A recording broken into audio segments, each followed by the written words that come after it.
It's almost 10 years, would you believe, since my next guest, Becky Hill, found fame on the very first series of The Voice. Becky Hill joins me now. It's so good to see you. Yeah, thank you. I can't believe it's all that time ago that The Voice was. Yeah, I was 17, just turning 18. I'm 26 now, so... Incredible. It's been a bit of a ride. It didn't, though, it was a shame because you did really well in that show, but it didn't really give you the bounce, but it gave you, I guess, a bit of a profile, so you could build on that. Yeah, I think I remember getting a phone call from a girl who was in the battle rounds, and she said, Becky, keep all the contacts that you make on that show. Sure. Because nobody calls you afterwards. Oh, OK. So, and that was quite a good time for me. So I just collected everything. The lawyer that represented us on the show is still my lawyer now. Oh, great. And yeah, so I just kind of utilised what I had and just that went makes for sense. it. The thing about you, though, is you are a grafter. You work incredibly hard. I do try. I mean, and you write, of course, you write songs as well, which I think that is the key to longevity. Yeah, you do sure. your own stuff, and it means so much more anyway, doesn't it? Yeah. Writing for yourself and for other people. And that really is, that's the way to survive. But you have, I think people sometimes have got an idea that it just all happens. For sure. You've got to make it happen, haven't you? Yeah, and I think a lot of the things that I did when I was 18 in terms of going down to London on my own and kind of navigating management meetings and... Big deal. Yeah, and it's stuff that I probably couldn't do now. I think as you get older, you get more scared of your surroundings. I think you're right. So... I think you're absolutely right. You've got that thing when you're young where you just think, oh, I'll be fearless. fine. Yeah, you're totally fearless. And yeah. you just go with it. You really do.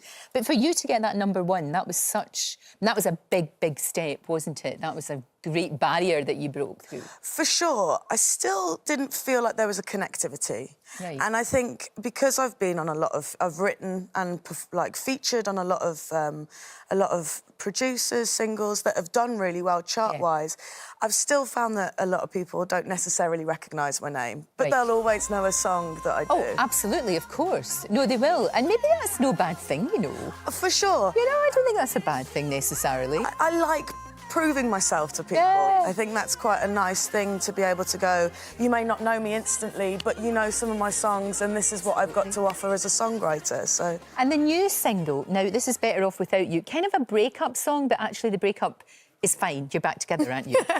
Yes. So thank you for that breakup because I wrote this great song. Yes, for and sure. And now it's even better because we're back together. Do you know what? Sometimes it is things in your life that can be actually quite traumatic that you get the best music out of. For sure. Say that, but it's true. Yeah, my relationship is very inspiring. Always has been, for the worse and for the better. But Wish You Well was actually written about 3 or 4 weeks before I wrote Better Off Without You. Right. So it was around the same time when... Because I kind of feel like Wish You Well was a bit more diplomatic for me. Yes. It was like, you know, I hope you're all right.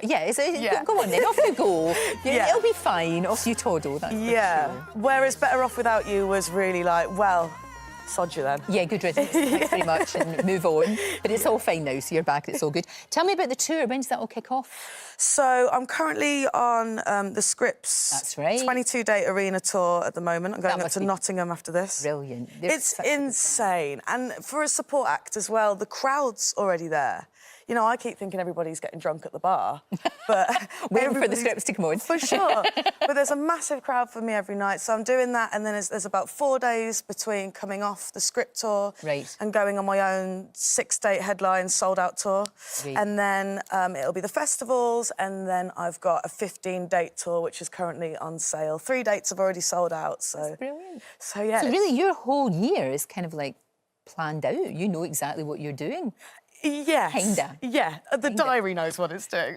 No, you'll be absolutely fine. And collaboration, you were saying, I mean, is there anybody that you kind of think, yeah, I'd love to work with them?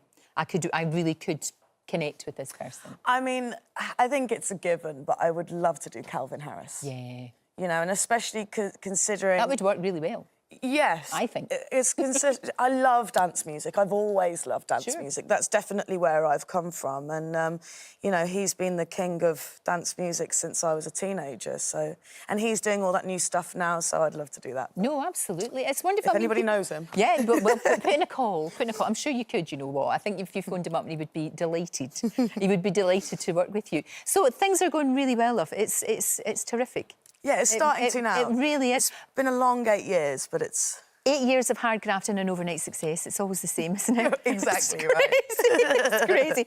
Long may you continue to reign. Thank you so much. Good luck with the tour. Thank you. And give the scripts, all of them, a squeeze. I will do. Thank you so much for having me on. Anytime, anytime. What a delight. Enjoyed that video? Then I think this next one will be right up your street. Or head to our homepage to discover more.